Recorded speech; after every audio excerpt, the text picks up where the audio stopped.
রেজভি ভাই।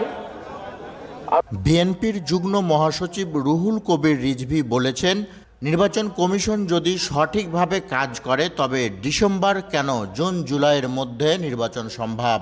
রাজশাহীতে July August ছাত্র জনতার গণ অভ্যুত্থানে আওয়ামী লীগ ও আইনশৃঙ্খলা বাহিনীর গুলিতে রাজশাহী ও চাঁপাইনবাবগঞ্জে আহত ও শহীদ পরিবারের সাথে সাক্ষাৎ ও অনুদান প্রদান অনুষ্ঠানে একথা বলেন তিনি।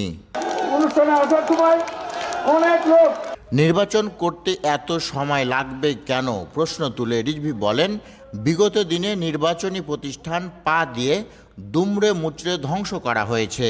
এ প্রতিষ্ঠানকে সজীব করতে হবে, প্রাণবন্ত করতে হবে। এগুলোর জন্য এত গড়িমসি কেন প্রশ্ন তুলেন রুহুল কবির রিজভী। নির্বাচন করতে এত সময় লাগবে না। এই নির্বাচন তো শেখ হাসিনা 15 বছর আটকে দিয়েছিলেন। ভোটাররা ভোট কেন্দ্রে যেতে পারেনি। ভোটাররা যাওয়ার আগে দেখেছে তার ভোট দেওয়া হয়ে গেছে। দিনের ভোট রাত্রে হয়েছে, রাত্রেবেলায় ব্যালট বাক্সগুলো পরিপূর্ণ করা হয়েছে। আমাদের নির্বাচনী ব্যবস্থা, আমাদের নির্বাচনী প্রতিষ্ঠান, আমাদের গণতান্ত্রিক প্রতিষ্ঠান সবগুলো পা দিয়ে দুমড়ে মুচড়ে শেষ করে দিয়েছে শেখ হাসিনা। আমাদের সেইখান থেকে ফিরে আসতে হলে আমাদের এই প্রতিষ্ঠানগুলোকে সজীব করতে হবে, প্রাণবন্ত করতে হবে। তো এইগুলোর জন্য এত গড়িমসি কেন? পুলিশ যাতে কোনো দলের পক্ষপাতিত্ব করতে না পারে, আইনশৃঙ্খলা বাহিনী যাতে সরকারের বাহিনী হয়ে জনগণের উপর অত্যাচার করতে না পারে, সেই সংস্কারগুলো করতে কতক্ষণ সময় লাগে? সেই আইনগুলো করুন। আর এই আইনগুলো করতে তো নির্বাচিত সরকার দরকার। নির্বাচিত সরকার না হলে কি করে এটা সম্ভব? এজন্য আগে জাতীয় সংসদ নির্বাচন দরকার।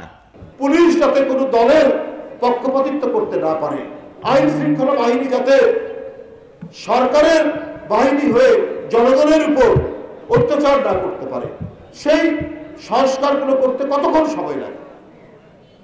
সেই আইনগুলো করুন। আর এই আইনগুলো আইনীকরণ করতে হলে তো নির্বাচিত সরকার দরকার। নির্বাচিত সরকার না হলে আপনার কি করে এটা সম্ভব? এটা তো সম্ভব নয়। এই জন্য আগে জাতীয় সংসদ নির্বাচন দরকার, তারপরে না স্থানীয় সরকার নির্বাচন। কারণ বাপেরই জন্ম হলো না, তো সন্তান জন্ম হবে কি করে? বাপই না সন্তান জন্ম দিবে। আগে জনগণের সরকার, জনগণের ক্ষমতা জনগণের কাছে ফিরিয়ে দিতে হলে জাতীয় সংসদ নির্বাচন আগে দিতে হবে। শুক্রবার সকালে নগরীর ভুবন মোহন পার্কে আমরা বিএনপি পরিবার এই অনুষ্ঠানের আয়োজন করে।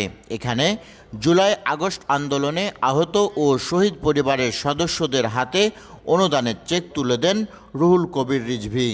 আমরা বিএনপি পরিবারের আহ্বায়ক আতিকুর রহমান রুম্মনের সভাপতিত্বে অনুষ্ঠানে বক্তব্য রাখেন বিএনপির নির্বাহী কমিটির স্বাস্থ্য বিষয়ক সম্পাদক ডাক্তার রফিকুল ইসলাম, মহানগর বিএনপির আহ্বায়ক এরশাদ আলী ঈশা, সদস্য সচিব মামুনুর রশিদ। অনুষ্ঠান প্রায় শেষ পর্যায়ে, স্টেজটা ক্লিয়ার করবেন প্লিজ। আব্দুল বাতেন, পদ্মা টাইমস।